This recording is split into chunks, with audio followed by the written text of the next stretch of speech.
우리들의 사이드 프로젝트 인사이드.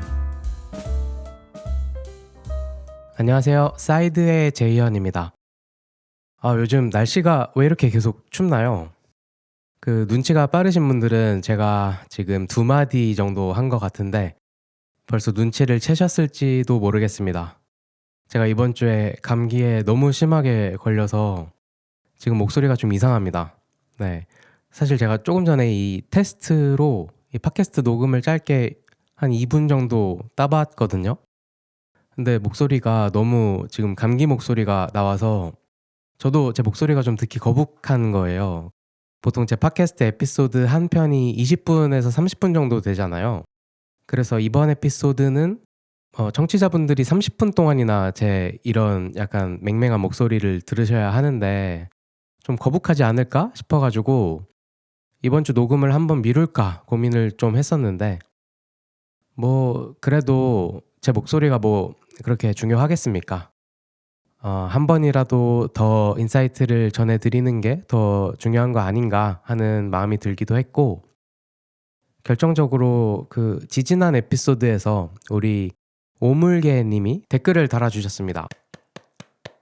네. 댓글 달아주셔서 너무 힘이 났고 댓글 달아주시면 제가 최대한 직접 읽어드리려고 하는데 자, 이렇게 달아주셨습니다. 최근 고민하던 주제였어서 더 경청했습니다.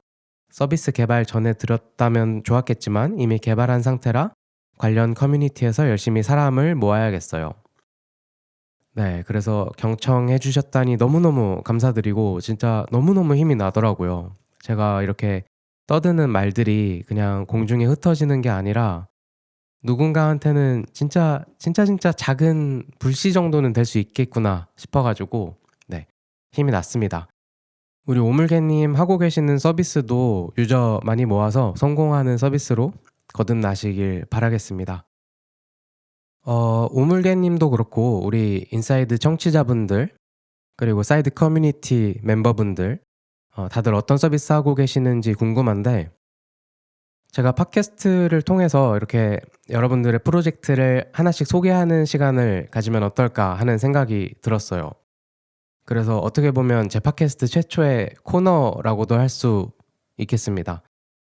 여러분들이 직접 제보를 주시거나 아니면 제가 이렇게 열심히 찾아다니면서 우리 사이드 프로젝트로 서비스 만들고 계시는 분들 사례들을 제 나름대로 제이언의 시각에서 풀어보고 이야기해보는 그런 코너를 만들면 어떨까 하는 생각을 했고요.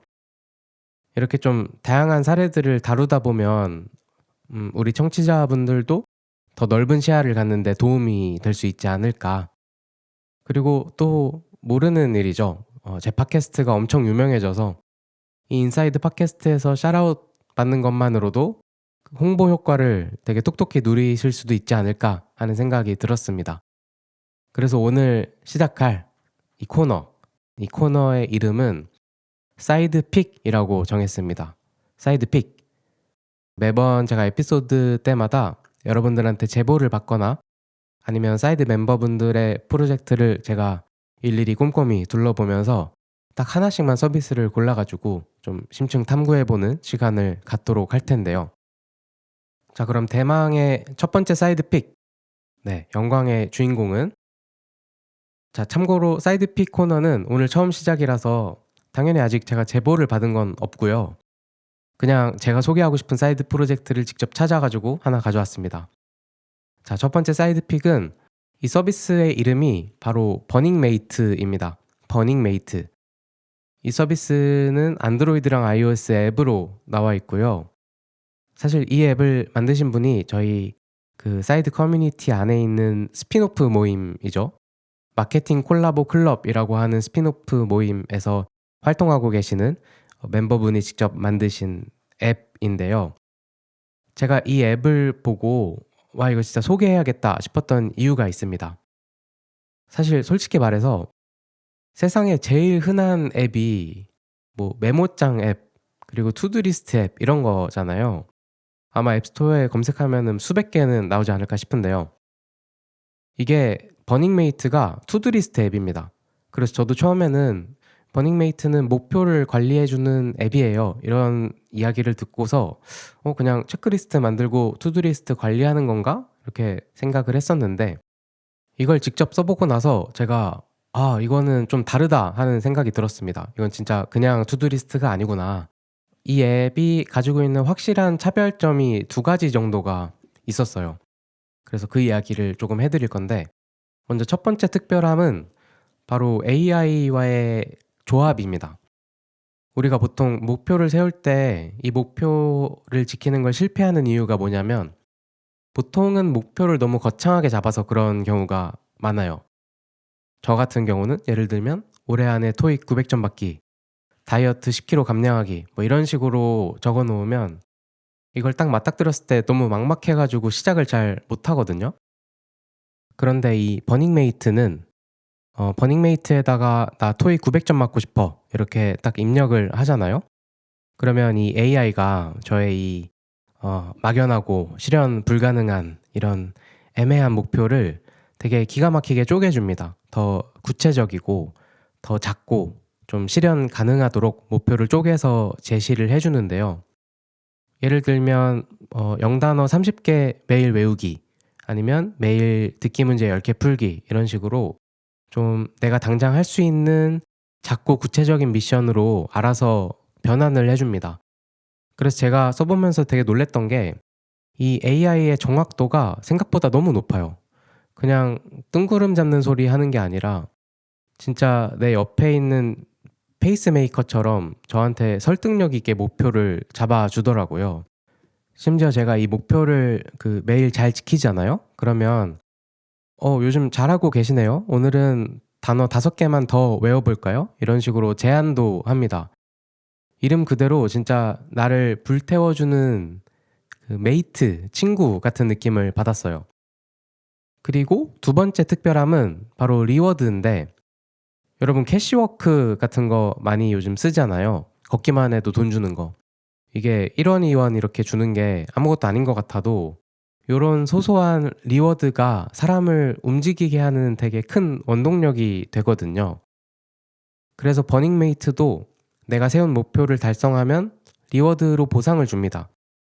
이게 유저 입장에서는 목표 달성해서 뿌듯한데 돈도 벌어주니까 일석이조고 또 운영자 입장에서도 이걸 단순히 배너 광고 같은 거 붙이는 것보다 더 수익 모델을 똑똑하게 가져갈 수 있는 그런 시스템이더라고요. 그래서 사이드 프로젝트 하시는 분들 중에서 '투두리스트는 너무 흔하니까 이건 안 돼.' 이렇게 생각하시는 분들이 계시다면 이 버닝메이트를 한번 꼭 보고 벤치마킹 해 보셨으면 좋겠습니다. 그냥 흔한 아이디어여도 이런 AI와 리워드 보상 체계를 만나니까 '좀 특별하게 느껴지는구나.' 하는 거를 알게 되실 수 있을 거예요. 그리고 혹시나 지금 목표 관리가 잘 안 돼서 저처럼 흐지부지하고 계시는 분이 계시다면 앱스토어에서 버닝메이트라고 검색해서 한번 써 보시길 추천드리고요. 버닝메이트 서비스 링크는 또 제가 팟캐스트 상세 설명란에다가 써 놓을 테니까 많이 관심 가져 주시고 또 요것도 우리 사이드 프로젝트로 만들어진 우리 사이드 멤버가 만든 서비스니까 앞으로 잘 될 수 있도록 주위에 많이 많이 입소문 부탁드리겠습니다. 자 이렇게 제 맘대로 정한 오늘의 첫 번째 사이드 픽 버닝메이트 이야기를 해 봤는데요.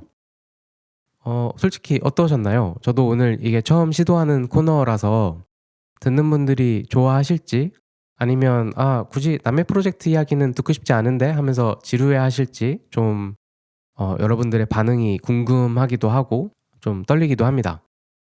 그래서 여러분의 솔직한 피드백이 정말 필요한데 이 사이드 픽 오늘 좋았다. 나도 써 보고 싶어졌다. 라든가 아니면 뭐 이런 부분을 더 자세하게 다뤄줬으면 좋겠다. 요런 의견이 있으시면 댓글로 편하게 남겨주세요. 제가 다 일일이 읽어보고 다음 에피소드에 개선을 해서 가져오도록 하겠습니다. 그리고 무엇보다 중요한 건 여러분들의 제보를 기다리고 있습니다. 이 팟캐스트 듣고 계신 분들 중에 나도 내가 만든 사이드 프로젝트 있는데 이거 내가 만든 것도 버닝메이트 못지않게 진짜 괜찮은데 하시는 분들이 분명히 계실 거란 말이죠. 이런 분들 숨어 계시지 말고 저한테 마구마구 제보를 해 주세요. 아직 서비스가 완성되지 않아도 괜찮고 뭐 유저가 하나도 없어도 괜찮으니까 그 프로젝트에 담겨 있는 여러분들의 고민이나 차별점 이런 것들이 확실하게 있다면 제가 언제든지 우리 인사이드 팟캐스트에서 여러분의 홍보대사가 되어 드릴 준비가 되어 있습니다. 그래서 뻔뻔하게 홍보하셔도 됩니다. 제가 판을 깔아 드릴 테니까 저한테 언제든지 제보 주시고요. 저희 사이드 커뮤니티에 오셔서 뭐 "저 팟캐스트 듣고 왔어요." 이렇게 말 걸어 주셔도 되고 아니면 메일 보내 주셔도 되고 댓글 달아 주셔도 됩니다. 네. 많이 많이 두드려 주세요. 자, 이렇게 뭐 멋진 서비스를 만들어서 제보해 주시는 분들도 계시겠지만 반면에 지금 속으로 뭐 "저는 뭐 제보는커녕 도대체 뭘 만들어야 될지 아이디어조차 없는 상태예요." 이런 분들도 분명히 계실 것 같아요. 사실 제가 지난주 일요일에 그런 분들을 위해서 특별한 모임을 하나 가졌는데요. 저희 사이드 커뮤니티에 오프라인 모임이 있었습니다. 근데 이번 모임 주제가 좀 특이했습니다. 이번 주제가 뭐였냐면 제목이 사이드 프로젝트 아이디어가 없어서 막막한 사람들을 위한 모임이었어요. 제목부터 뭔가 좀 짠하지 않나요? 이게 뭔가 사이드 프로젝트 모임이다라고 하면 되게 멋진 아이템이 있거나 뭐 개발 엄청 잘하시는 분들이 와 가지고 "저 이런 거 만듭니다." 이렇게 자랑하는 분위기를 상상하시잖아요. 근데 이번에는 정반대로 '나 뭐 만들면 좋지?' 이런 고민만 있으신 분들이 모인 겁니다. 그래서 이 모임이 지난주 일요일 아침에 11 시에 합정역에서 열렸는데 사실 일요일 아침부터 일어나서 이런 모임하러 합정까지 오는 게 보통 일이 아니라고 생각을 해요. 엄청 의지가 있어야 할 수 있는 거라고 생각하는데 그날 오신 분들을 보고 제가 진짜 깜짝 놀랐습니다. 그 처음에 인사하면서 다들 뭐 "어디에서 오셨어요?" 이렇게 여쭤보니까 어떤 분은 용인에서 오셨다고 하고 그다음 분은 천안에서 오셨다고 하고 또 그다음 분은 양평에서 오셨다고 하더라고요.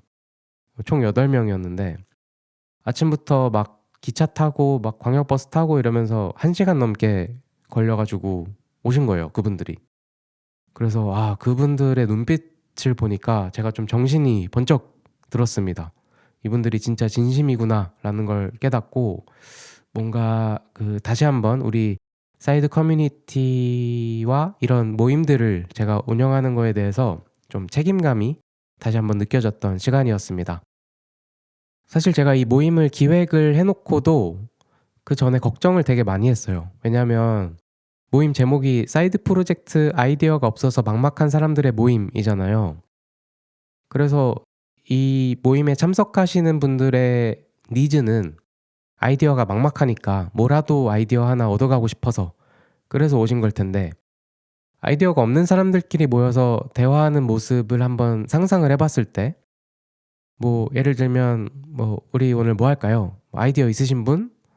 그러면 "전 없어요. 저도 없어요." 이렇게 좀 할 말 없이 커피만 먹고 헤어지는 그런 모임이 되지 않을까 하는 걱정이 들어 가지고 제가 진짜 보따리 장수 마냥 이것저것 준비를 진짜 많이 해 갔습니다.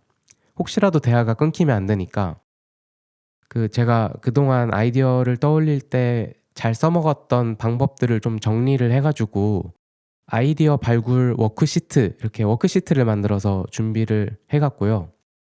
또 심지어는 만약에 진짜 정 아이디어가 안 떠오르면 "이 중에서 하나만 골라서 만드세요." 이렇게 이야기를 하려고 제가 그동안 떠올렸던 아이디어들을 진짜 싹싹 긁어 모아서 사이드 프로젝트 아이디어 예시 40 개를 리스트로 만들어서 뽑아 갔습니다. 그냥 "이 중에서 생각나는 거 좋으신 거 아무거나 하세요." 요렇게 하려고.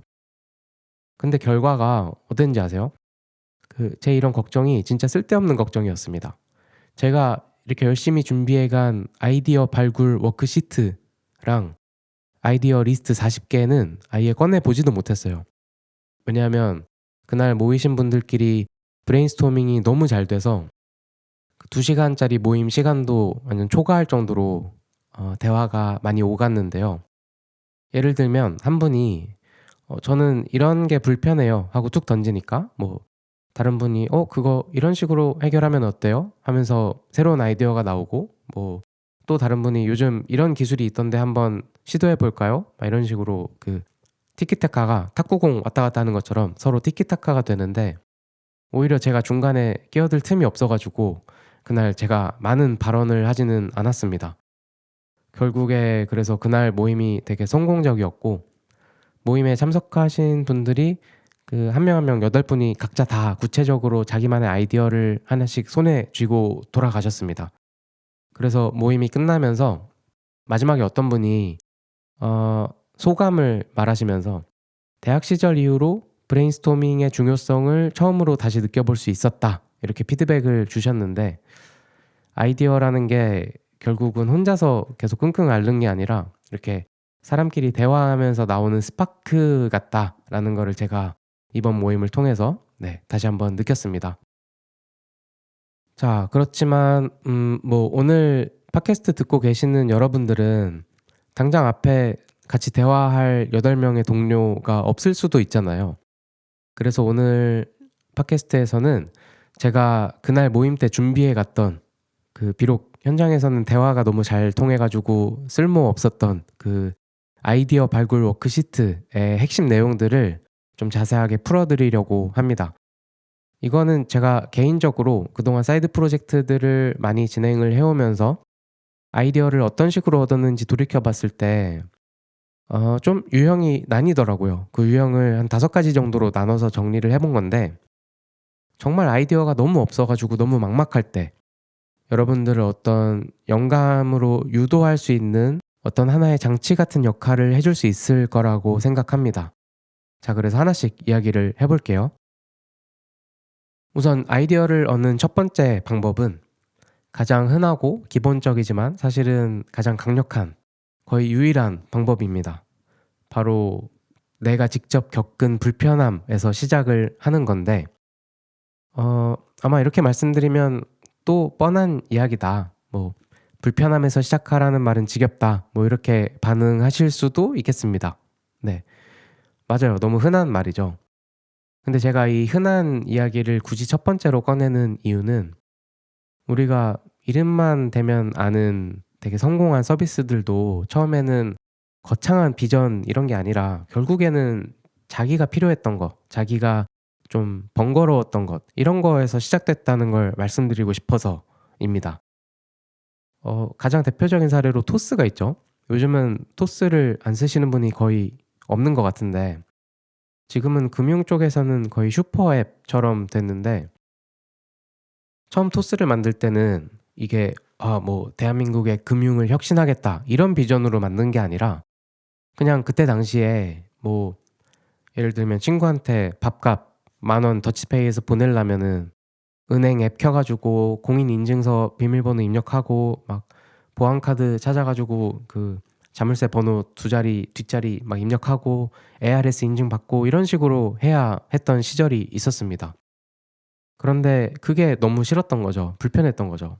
'아니 내가 내 돈 보냈는데 왜 이렇게 힘들어야 돼.' 그래서 이런 순수한 그 짜증, 불편함, 여기에서 토스가 시작이 된 겁니다. 만약에 그때 이 불편함을 그냥 '원래 이렇게 금융은 불편한 거야.' 하고 자연스럽게 넘겼다면 지금 토스 같은 게 나오지 않았겠죠. 또 예시를 하나 더 들면 슬랙 있잖아요. 여러분 아마 회사에서 슬랙 많이 쓰실 텐데, 슬랙이 원래는 메신저 회사가 아니었대요. 원래는 그 게임 회사였다고 합니다.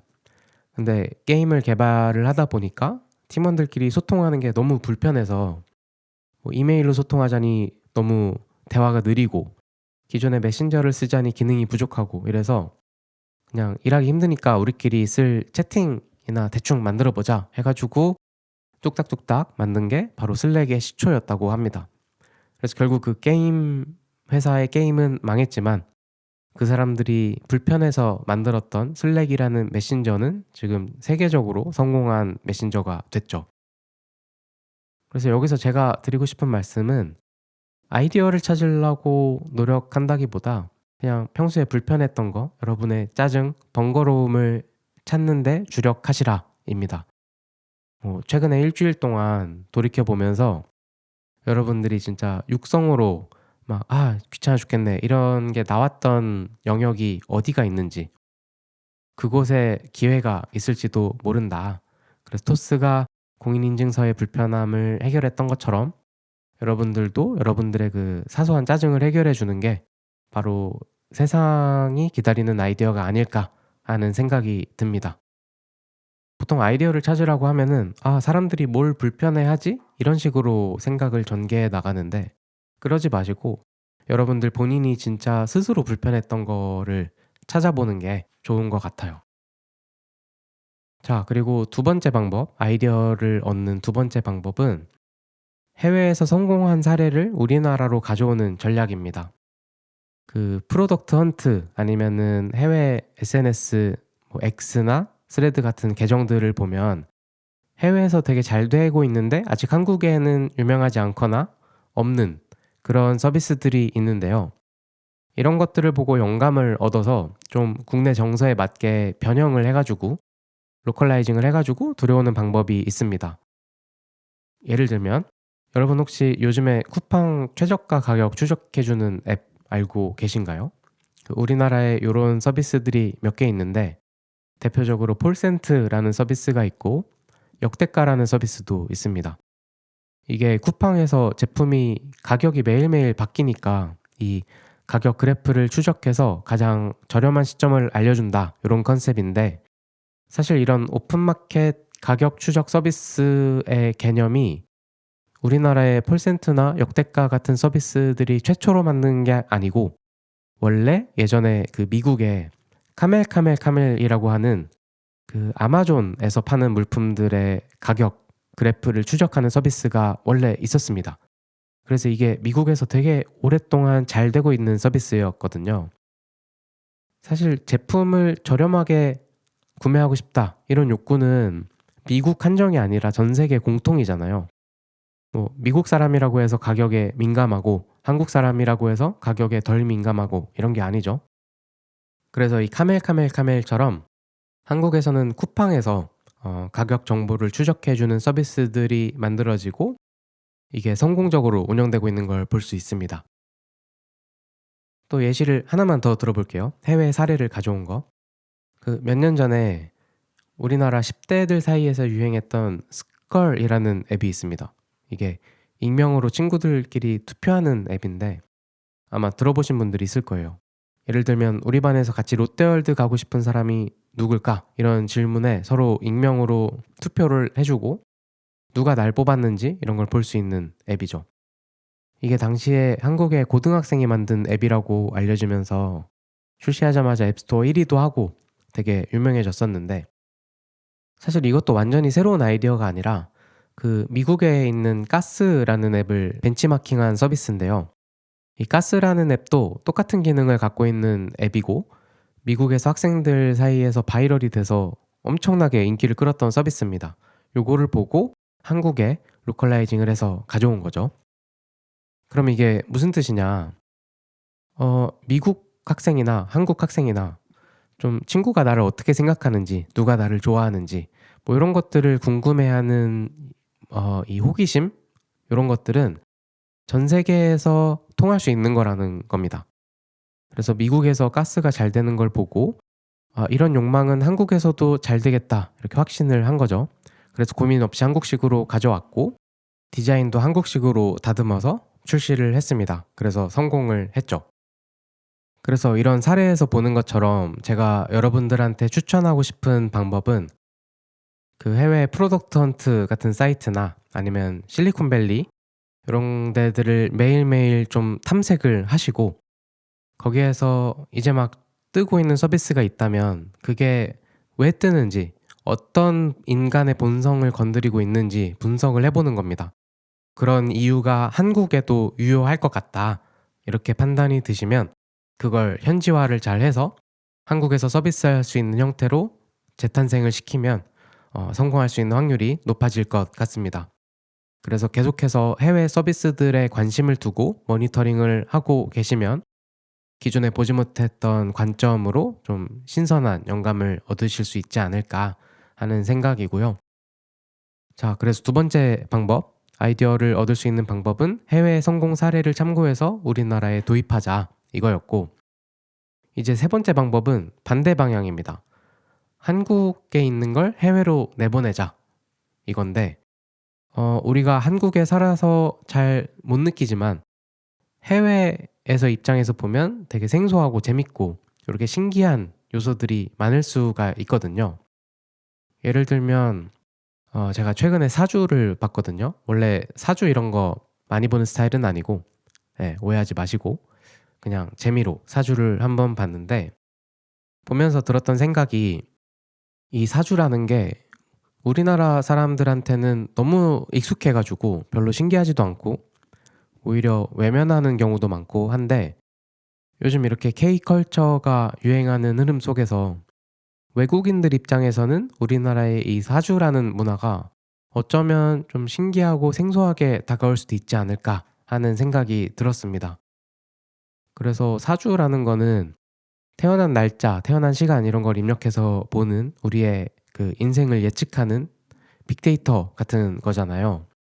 한국에서는 꽤나 보편적이고 재미로 보는 사람이 많다. 이런 식으로 바이럴을 하면 외국인들이 신기해서 관심을 갖지 않을까 하는 생각이 듭니다. 뭐 이런 식으로 우리나라 사람들한테는 익숙하지만 해외에서는 익숙하지 않은 개념을 해외에서 서비스하는 방법이 있습니다. 제가 예전에 발견했던 뉴스레터가 하나 있는데 그 한국의 드라마 같은 데서 나오는 한국식 리액션이나 유행어 이런 거를 영어로 설명해 주는 콘텐츠를 해외에다가 서비스하는 분이 계시더라고요. 뭐 "왜 한국 드라마에서는 놀라면 뒷목을 잡을까?" 막 이런 것들을 좀 풀어서 설명을 해 주는 거죠. 이게 우리한테는 익숙하고 별거 아니지만 해외에서는 엄청난 가치가 될 수 있습니다. 또 아니면 기능적으로 접근해 볼 수도 있는데 예를 들면 한국의 지하철 노선도 같은 거 되게 진짜 잘 만들어져 있잖아요. 막 환승 위치도 알려주고 몇 분 걸리는지도 나오고. 근데 이런 거에 우리가 익숙해져 있다가 여행을 막상 나가면 뭐 유럽이나 미국이나 일본 이런 데 가보면 거기서 쓰는 대중교통 앱들이 우리 기준에서 되게 불친절한 경우가 많아요. 뭐 대부분 구글 맵을 많이 쓰지만 구글 맵이 진짜 별로 안 좋거든요. 현지인들도 많이 안 쓰는 것 같고. 특히 일본 같은 데 가면 그 일본은 철도가 워낙 발달해 있어서 지하철, 기차 이런 게 진짜 복잡하게 얽혀 있단 말이죠. 우리는 일본어도 생소하니까 찾기도 어렵고. 그래서 만약에 여러분들이 여행을 좋아하신다면 한국식 UX를 입힌 도쿄의 지하철 노선도 이런 식으로 되게 좀 보기 쉽고 단순하고 예쁘게 만들면 이게 그 현지인들한테는 좀 편리함으로 다가올 수 있지 않을까 하는 생각을 합니다. 아니면 AI 분야에서도 마찬가지인데 이 한국이 의외로 전 세계에서 AI를 되게 잘 다루고 많이 소비하는 국가 상위권에 속해 있다고 해요. 우리한테는 AI가 익숙해도 해외에서는 이게 또 새로움으로 다가올 수도 있을 것 같습니다. 그래서 사이드 프로젝트 서비스 아이디어가 떠오르지 않을 때는 우리 주변에서 익숙하지만 해외에서는 익숙하지 않을 만한 요소들을 찾아보자. 이게 아이디어를 떠올리는 하나의 방법이 될 수 있겠고요. 자, 그다음 네 번째는 이미 잘 쓰고 있는 기존의 서비스에서 딱 하나의 요소만 비틀어 가지고 좀 그 버티컬하게 파고드는 방식으로 아이디어를 얻는 방법이 있습니다. 이런 거를 언번들링이라고 하거든요. 이게 어디서 나온 개념이냐면 그 아마 그 저도 몰랐고 아마 다들 모르실 텐데 크레이그리스트라고 미국에서 되게 오래된 벼룩시장 사이트가 있다고 합니다. 여기에 들어가 보면 그 중고거래 게시판 같은 것도 있고 구인구직 게시판도 있고 진짜 뭐 없는 게 없는 엄청나게 많은 카테고리들이 있는 사이트였다고 하는데 이 크레이그리스트라는 홈페이지에 있는 수많은 카테고리 뭐 숙박, 구인구직, 중고거래 뭐 이런 것들이 카테고리 하나하나가 쪼개져서 숙박 카테고리는 에어비앤비가 되고 뭐 구인구직은 링크드인이 되고 뭐 틴더가 되고 이런 식으로 그 카테고리 하나하나가 수십 조짜리 기업이 됐다. 뭐 이런 어떤 유명한 짤 같은 게 있어 가지고 나온 개념이 언번들링입니다. 한국에서도 당연히 비슷한 사례들이 많은데 뭐 예를 들면 되게 옛날에는 우리가 지마켓이나 옥션이나 11번가 뭐 이런 오픈마켓이라고 하죠.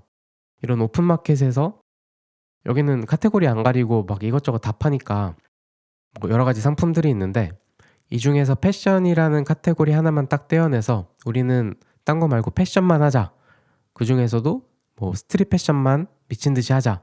뭐 이런 식으로 해서 버티컬하게 나온 서비스가 바로 무신사가 되는 거고, 아니면은 중고나라라는 그 거대한 중고 거래 플랫폼이 있잖아요. 여기도 다 팝니다. 뭐 명품도 팔고 뭐 심지어 막 벽돌도 팔잖아요, 여기.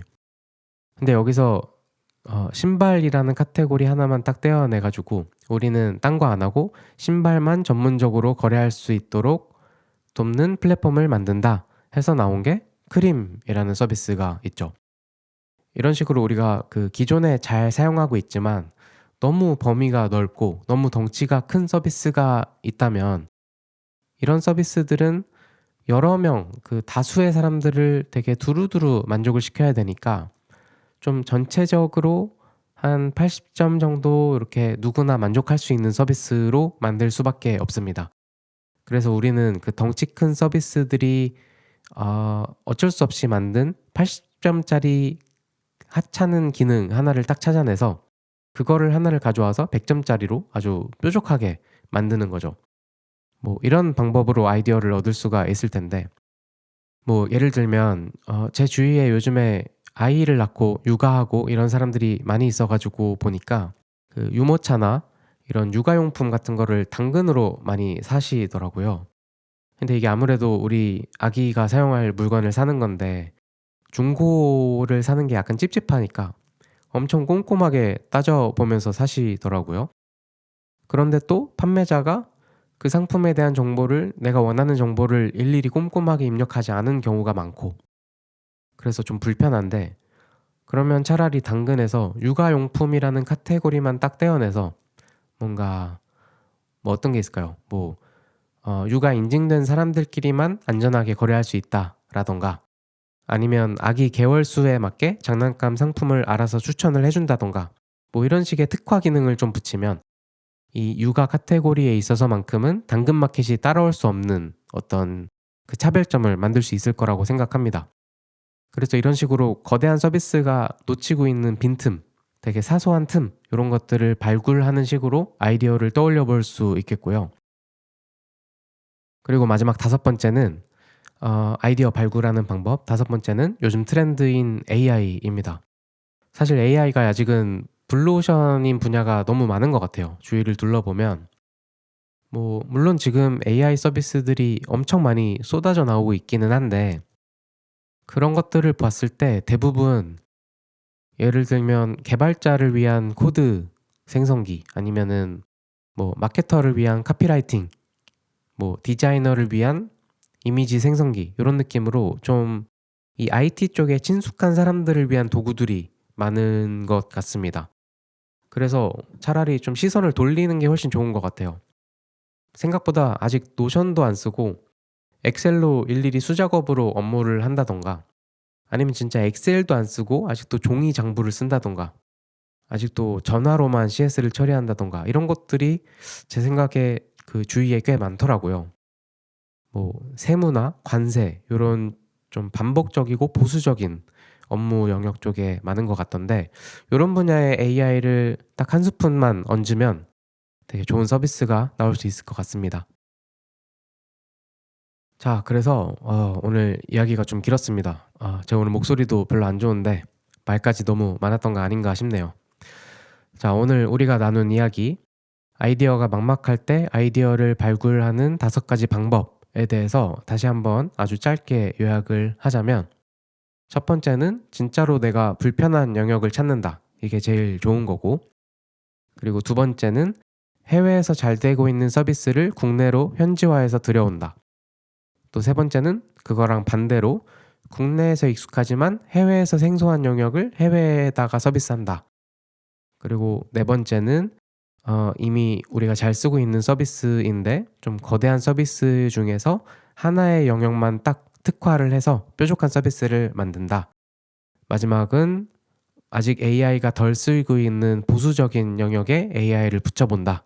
이렇게 정리할 수 있을 것 같습니다. 그래서 오늘 이야기를 정리하면서 제가 드리고 싶은 말씀은 무엇보다 좀 혼자 끙끙대지 마시고 주위에 사람들이랑 같이 토론하고 대화하는 시간을 가져보셨으면 좋겠어요. 이게 제가 지난주 모임에서 느꼈던 핵심인데 자꾸 혼자서 아이디어를 생각하려고 하다 보면 자꾸 이렇게 깊은 좀 우물 속에 빠지는 느낌이 들 때가 있거든요. 아무래도 한 사람의 생각의 범위에는 한계가 있다 보니까 자꾸 편향적으로 생각이 좀 흘러가기 마련인데 아이디어가 없으시면 억지로 혼자서 쥐어짜지 말고 좀 밖으로 나가셨으면 좋겠어요. 이게 꼭 저희 사이드 모임을 나오시라는 말이 아니라 뭐 독서 모임도 좋고 러닝 크루도 좋고 아니면 그냥 친구들 만나는 자리도 좋고 하니까 좀 사람들이 모여서 무슨 이야기를 하는지 들어보고 무슨 고민을 하는지 들어보고 같이 브레인스토밍을 하다 보면 그 안에서 좀 그 오고 가는 대화 안에서 스파크가 튀는 경우가 많은 것 같습니다. 자, 그래서 오늘 제가 준비한 에피소드는 여기까지고 사실 오늘 컨디션이 좀 안 좋아서 녹음을 할지 말지 고민을 많이 했는데 막상 이렇게 마이크 앞에 앉아서 여러분들한테 이야기를 하다 보니까 저도 모르게 신이 나서 떠든 것 같아요. 오늘 시간이 좀 많이 지났는데 목소리가 거북하셨더라도 양해 부탁드리고요.